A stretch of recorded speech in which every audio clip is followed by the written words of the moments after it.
Si Commodore Tariela po ay pumunta sa isang pamantasan natin at doon siya ay nagbahagi ng kanyang discussion at tinawag niya ang Pangulo ng China, si President Xi Jinping, na bully. Ano pong strategic objective o national interest ang na-achieve natin sa ginawa ni Commodore Tariela na magpakita ng ganong mga statements at mga caricatures sa uncompromising at nakakahiyang paglalarawan sa kanilang head of state? What did we gain strategically in terms of national interest? Honorable Marcoleta. Maraming salamat po, Mr. Chair.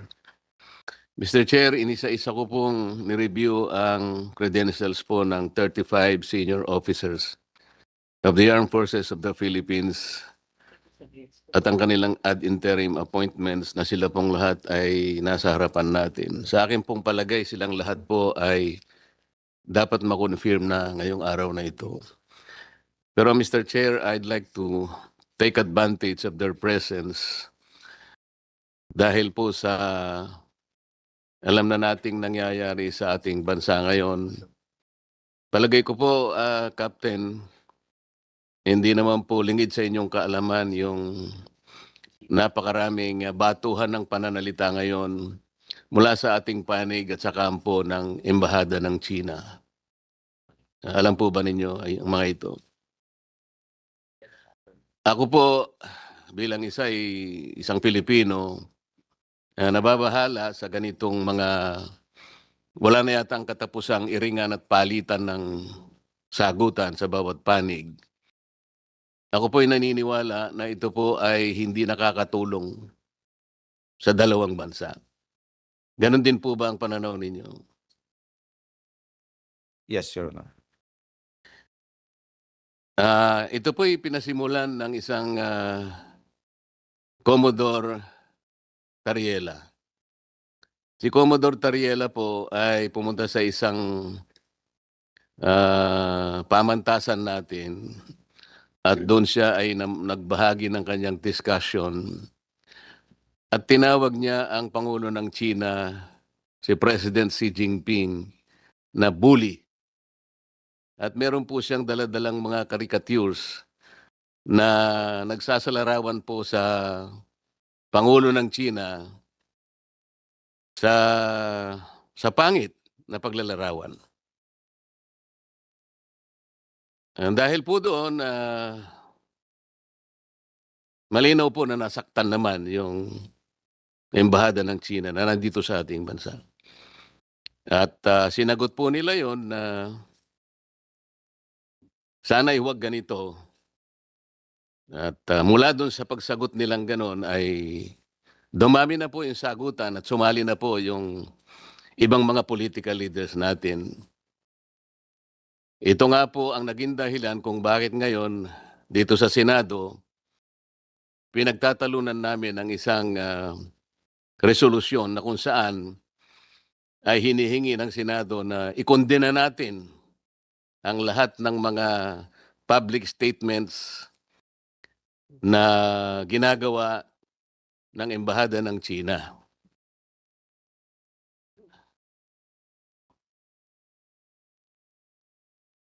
Kapitan, kung ang isa pong bahay ay nasusunog, ito po ba isasabuyan natin ng gasolina o tubig? Tubig, Your Honor. Tubig. Alam po ninyo, Captain Pilar, sa sulat po ng ating Secretary of Foreign Affairs sa kagalang-galang na senador ng ating bansa, Senator Risa Ontiveros, to sa bahagi po ng kanyang sulat ay sinasabi po niya, as foreign policy and diplomatic relations are the remit of the department, statement it issues are deliberate, consistent, and anchored on existing foreign policy and instructions of the President. We would not generally take part in statements of other agencies and officials, particularly if this may have been made in personal or unofficial capacity. Balikan po natin yung pananalita ni Commodore Tariel na tinawag niyang bully ang Pangulo ng China. Meron po ba tayong national policy na ang mga heads of state ng ibang bansa ay kailangan pa nating pasaringan ng negatibo? Your Honor, I believe wala po. Wala po. Wala rin tayong national policy na gagawa tayo ng caricatures para pasamain natin ang itsura ng mga heads of state ng ibang bansa. Wala din po, Your Honor. Sa makatwid, personal po ni Commodore Tariela ang kanyang ginawa. Tama po. Probable po, Your Honor. Ang sabi po sa bahagi ng sulat, Captain Pilar, while the lively exchanges of views are permitted in our democratic society, the department, meaning DFA, reiterates that differences and disputes between states are best addressed through established diplomatic channels rather than in public. Ako po'y naniniwala dito. Kayo po'y naniniwala rin.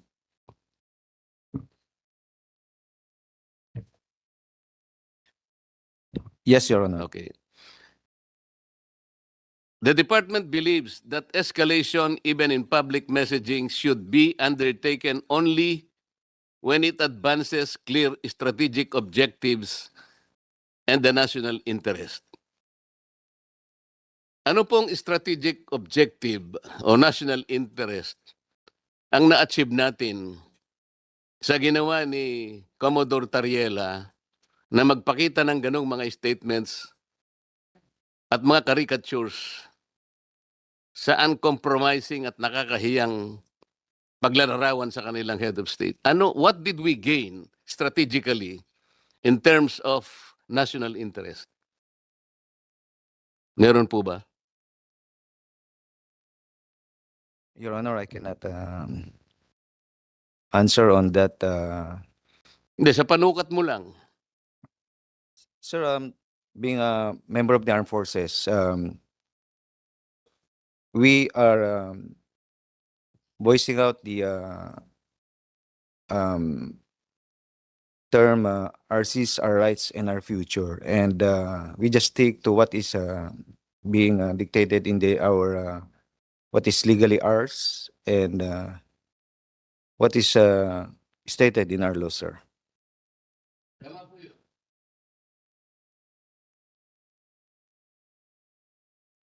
What is legally ours must be defended.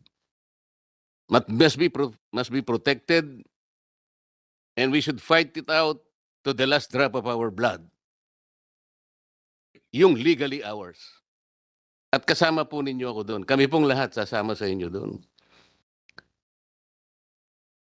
Si Commodore Tariela po is the head of the WPS Transparency Group Office. But, Captain, he was not as transparent as he should be in explaining to you and to our people that our exclusive economic zone and West Philippine Sea are two different animals.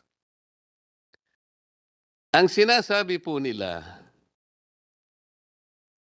at tamang-tama naman po ito, meron na po tayong archipelagic baselines which were defined under Republic Act 9522. Malinaw na malinaw po yun. Walang pagtatalo doon. At mula doon sa archipelagic baselines na yon, madidefine natin ang exclusive economic zone, ang ating contiguous zone, ang ating territorial sea. Lahat po nandun. Ngunit, yun pong arbitral award, ang inaward lang sa atin at nilinaw, yung ating exclusive economic zone. Hindi po ni-rule ng arbitral award yung West Philippine Sea. Dalawang bagay po yun. Pinagsasama po nila yon. Alam po ninyo kung ba't tayo nagkakagulo, nagkakaproblema. Meron po tayong mga isla na occupied natin ngayon. Ito yung Kalayaan Island Group. Alam na po ninyo yon. Meron tayong 4 na features in the Kalayaan Island Group. Ito po yung Pagasa, yung Parola, yung quota at yung landcam. Captain, alam po ninyo yan. Incidentally, Mr. Chairman, itong apat na features na occupied ng ating bansa, they are way, way beyond our EEC. Wala po sila sakop ng EEC. Alam po ba ninyo yon, Captain? Sagutin lamang po ninyo. Alam po ba ninyo na sila po'y wala dun sa limit ng ating exclusive economic zone? Be honest. It is beyond, within our EEZ, sir. So hindi po ninyo alam na sila po'y wala dun sa EEC? Ang akala po ninyo, they're within our EEC? Sir, we are already occupying those islands. No, no. And- Chairman, tinatanong ko lamang po, alam po ba ninyo yung ating KIG na binubuo ng apat na features ay wala po sa sakop ng ating exclusive economic zone? Wag po kayong mahihiya. Kung hindi po nyo alam, I will not take it against you. Alam po ba ninyo na wala siya at hindi sakop ng ating EEZ? Yung apat na features ng Kalayaan Island Group? Sir, those islands can also generate EEZs within. Mr. Chair, ang gusto ko lang sana sagutin niya kung mamaya po pupunta tayo doon eh. Alam po ba ninyo o hindi nyo alam na yung four features ng KIG are not within the limits of our EEZ? Yun lang po ang tanong. Sir, if we base the limits from the mainland Palawan, sir. It is Kapitan, way- ito pong apat na ito ay wala po sa ating EEC. Yun po yung malinaw. Baka, kasi po, kaya po nagkakaroon ng pagtatalo. Hanggang ngayon, baka akala po ninyo, nandun sila sa EEC. Wala po. They are outliers at nandun na po sila sa high seas. Mamaya po, sa pagtatanong ko, malalaman ninyo. Ngayon, ang sinasagot ninyo, itong KIG generates its own exclusive economic zone. Hindi po. Sino po nagsabi sa inyo that it basahin po ninyo yung arbitral award. Malinaw po ang sinabi na ito pong Spratlys and the KIG are RACs and they do not generate EEZ. Dito po tayo nagkakaroon ng problema. Pinipilit po natin na pag-isahin, parang interchangeably we're using the EEZ and the West Philippine Sea as one. Hindi po eh. Tingnan po ninyo, Chairman, in Administrative Order number 29, this is 2012, sinabi po niya yung extent po ng ating West Philippine Sea. They invoke Presidential Decree 1596 at nandun nga po yung KIG. Kaya po nahihirapan ngayon ang NAMRIA, including the Department of Foreign Affairs. Nandun po sa AO 29, Section 3 and Section 4, they are being ordered to prepare the charts, the maps, to prepare an official map of the West Philippine Sea and deposit it in the office of the UN Secretary General and notify the appropriate international organizations, including the International Hydrographics Organization, in relation to it. Bakit hindi po nila magawa hanggang ngayon? After 17 years, Mr. Chair, are you surprised why the NAMRIA and the DFA are unable to do this? Kasi nga po yung KIG lies outside our EEC. At pag gumawa po sila ng mapa indicating the coordinates, appropriating the high seas, we will violate the UNCLOS itself. Yun po yung problema. Ngayon, si Commodore Tariela, I don't know kung alam niya ito o hindi. He does not want to inform the public, including the rest of the members of the armed forces. Kapitan, We swear to the Constitution that we will defend the Constitution, all the laws and orders and regulations. Kapag ka magkakaroon po ng giyera sa pagitan ng dalawang bansa, kayo po ang una na sasagupa dito. Kaya dapat po mas interesado kayo kaysa sa amin. Ano ba talaga ipagpapatayan natin dito?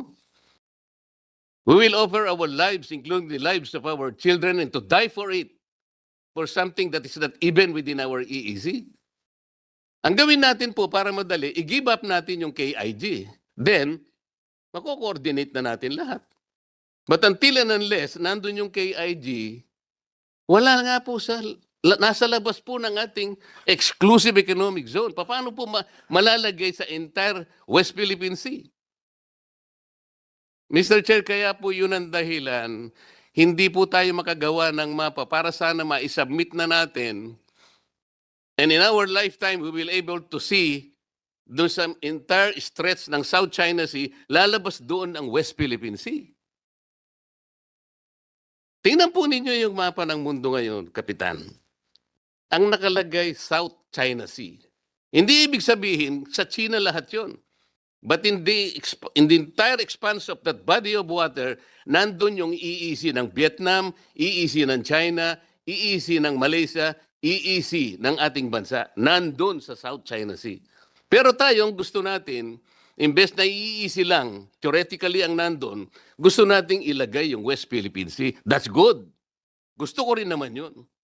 Gusto ko rin naman sa ating lifetime, makita ko rin naman yung West Philippine Sea na ma-drawing doon. How can we do that? There are procedures and steps to do that. Gagawa nga tayo ng mapa eh. Paano ka gagawa ng mapa? I-include mo yung KIG. Hindi po pwedeng mangyari yun. Lalaban lahat sa iyo mga bansa. Because you are appropriating the high seas. Itong napakadaling intindihin, hindi ko maintindihan kung bakit ayaw intindihin nung lahat ng may concern dito. Lalong-lalo na po kayo. Dapat nalaman nating lahat ito. It is the responsibility of Commodore Tariela to explain this to our people. Meron pong diferensya eh. Hindi po kukunti ang diferensya, Kapitan. Why? The distances are fixed. We cannot move in all these features into the EEZ. Sana mailipat sana natin. Ang Diyos lang makakagawa nun. Paano mo ililipat yung mga features na yun para ilagay dito sa lahat ng EEZ natin? We cannot do that. Pagkatapos pag mayroon nagsasabi ng ganito, Kapitan, si Marcoleta pro-China. Hindi po. I have been always for this country. And I will always be.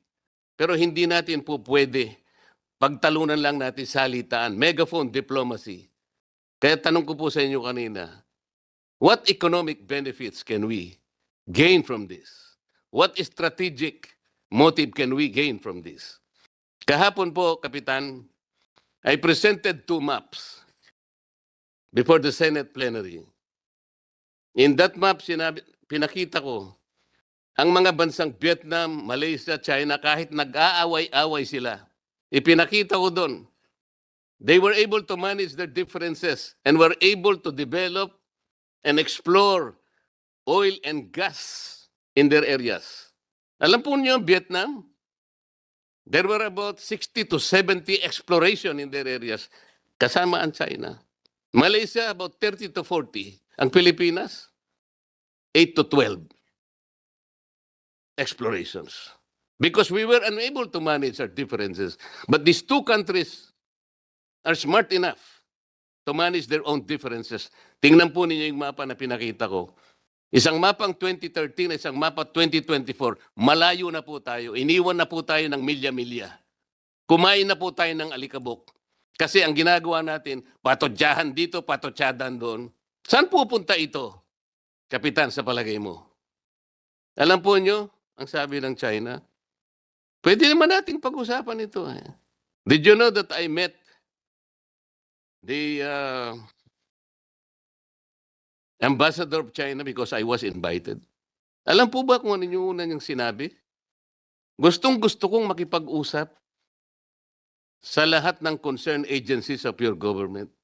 If you are be kind enough to tell them that I am open anytime. More specifically, the Secretary of the Department of Defense. Yun po yung una niyang sinabi sa akin. Because I believe, sabi niya, foreign relations is not a zero-sum game. Totoo naman yun eh. Walang dapat makakuha ng gain na nawalan yung isa. Pare-pareho tayong makinabang dapat. And sabi niya, an open discussion, a bilateral discussion is the first start. Bakit hindi po natin gawin yun? Yun lang naman ang pinakikiusap nila. Sabi ko, okay, you want to speak to the Secretary of National Defense? Yes, Your Honor. I'm really very willing. Medyo biniro ko pa nga siya, Chairman. No, maybe, why don't you text me? And I will show him your text message. Akala mo, papalabas pa lang ako sa kanilang embahada. Tinext niya na ako. Salamat, sabi niya, Senator Marcoleta, for visiting us. And at sa pag-offer mo na ikaw nang magsabi sa aking gustong mangyari na gusto kong makausap lahat ang concerned agencies of your country. More specifically, Secretary Gibo. Sinulat niya, more specifically, Secretary Gibo of the Department of National Defense. Sana man lang even over coffee. So alam po niyo yung, hindi ko po alam kung yung number po ni Secretary Gibo yung pa rin. Para mas makasigurado ako, kinausap ko po dahil meron kaming meeting ng ating Secretary of Foreign Affairs. Pinakita ko po sa kanya yung text message. At sabi ko sa kanya, pwede bang ibigay ko sa iyo para ikaw nang mag-transmit o mag-pass kay Secretary Gibo? Okay naman po sa kanya, Mr. Chair. So binigay ko, pinas ko sa kanya yung at siya na daw po ang magbibigay kay Secretary Gibo. Sa ganito pong initiative, Kapitan, ako po ba'y pro-China, Kapitan? Pro-China po ba ako, Kapitan? No, sir. Salamat po sa inyong sagot. Hindi po ako pro-China kahit kailan. Ako po ay pro-Pilipinas at sa interes ng Pilipinas. Kung ang China po ay papayag na makipag-usap sa atin, lalong mabuti. Sinabi ko po sa kanya, Kapitan, bakit hindi natin pasimulan ang pag-uusap natin, Mr. Ambassador, sa mga bagay na pwede nating pagkasunduan? Halimbawa, yung mga isda. Wala namang may-ari ng mga isda eh. Bakit sa kabila ng inyong sigalot sa Vietnam, nagbarilan kayo, nagpatayan kayo, but in the end, you were still able to arrange an agreement between your country and the Gulf of Tonkin in the year 2000. Meron kayong kontrata ngayon. So wala na kayong sigalot sa pangisdaan. Kahit may hostility kayo sa bansang India, nagawa nyo ring ayusin ang inyong hindi pagkakasundo, nagkaroon din kayo ng kontrata sa pangisdaan. Ganon din naman kako nangyari sa Japan. Mahigpit ang labanan ninyo dyan. Nag-iiringan kayo, mainit. Pero nagawa nyo ring ayusin sa ngalan ng mga isda. Why can't we do that here in the Philippines? Magandang tanong yan, sabi niya. Ang totoo niyan, initially, napasimulan na natin nung panahon ni Pangulong Duterte. Ang kaso lang, ngayon, ito nga, patutsadahan ng patutsadahan. Paano nga tayo mag-uusap? Halimbawa, Kapitan, ikaw nagpipinta ka ng isang bagay, isang obra maestra. Nagsisimula ka pa lang magpinta, binabato ka na ng putik ng kung sino-sino. Maumpisahan mo ba yung ginuguhit mong obra maestra, Kapitan? No, Your Honor. Kaya nga po kailangan po nating magkaisa. Ayusin po natin ang problema, hindi sa patutsadahan. May makikinabang dito politically. Yung nangangahas na akala mo hindi pwedeng gawin ng China yan. We are for the fishermen of this country. Akala mo napakagagaling. Hindi naman nila alam kung paano nila gagawin. Pupunta ka doon sa Baho de Masinloc para makipagbarilan ka sa China? Ganun ba yun? Hindi po ganun Let us begin to engage them. I told him, sabi ko, Ambassador, iyon pong traditional fishing rights, hindi mabigat na usapin. In public international law, this is only a private right. It does not concern territory. Let's not talk about territory muna ngayon. Isda muna. Para sa ganon, may mapag-umpisahan tayong isang mabuting bagay. Preparado sila That's a good start, sabi niya sa amin. Kaso lang, walang gustong makipag-usap Kaya ko po sinasabi ito Ulitin ko po, Kapitan. I was never pro-China. I am pro-Philippines. Kung anong makakabuti sa ating bansa. Palaging ganun ang aking posisyon. Sana po, naintindihan niyo ako, Kapitan. Salamat po, Mr. Chair.